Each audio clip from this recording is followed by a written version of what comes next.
Hablemos del timeline que le ha tocado recorrer a un científico de datos, más o menos 23 años de experiencia del año 2000 al año 2023, o sea, al día de hoy.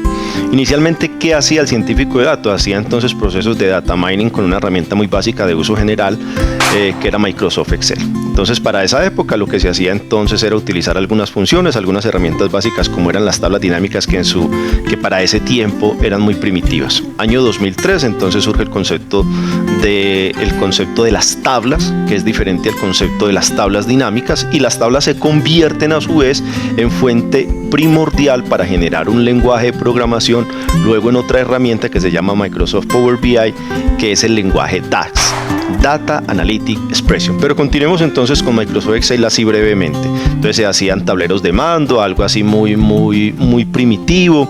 Llegamos a utilizar entonces herramientas de segunda y tercera generación. En esas herramientas de tercera generación utilizamos entonces lo que eran las funciones de conjunto y llegamos a la parte de las tablas dinámicas. Por ahí 2007-2010 entonces se colocó la segmentación de datos. 2015-2016 entonces ya estaba también lo que era las líneas de tiempo. Listo, pasamos entonces de Microsoft Excel a trabajar con otras herramientas de presentación de datos que nos permitían hacer unas presentaciones muchísimo más dinámicas, muchísimo más agradables, como por ejemplo Tableau y Microsoft Power BI.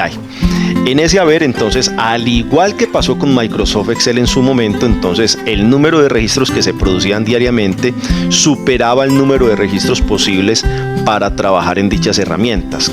¿Qué nos tocó hacer? Entonces en ese timeline nos tocó migrar a la parte de programación. Un científico de datos necesitaba programar, debía saber programar, entonces nos fuimos para Python. En Python entonces nos tocó aprender a trabajar con librerías como por ejemplo NumPy, como Matplotlib y Pandas, y se generó un nuevo concepto fundamental que son los data frames.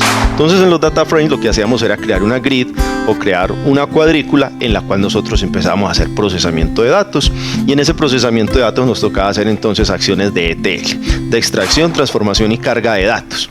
Luego, entonces, el volumen de información también fue superando ya la capacidad de nuestra máquina. Entonces, ¿qué nos tocó recurrir? A máquinas muchísimo más potentes y herramientas muchísimo más poderosas, en este caso SQL.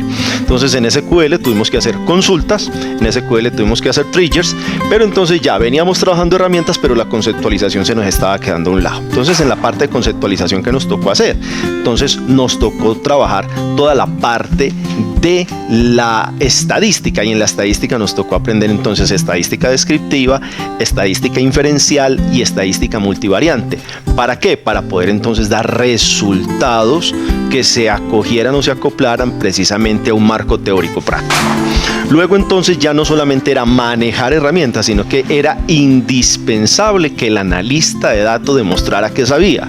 ¿Y cómo lo hacía? Entonces creando un portafolio el cual debía colocar en una plataforma que se llama Kaggle, y esa Kaggle es una de las herramientas de Google, y allí es donde el analista de datos coloca sus experiencias, coloca su trayectoria, coloca sus ejercicios y sus ejemplos. Entonces miren todo el trasegar y todo lo que debe saber manejar un analista de datos.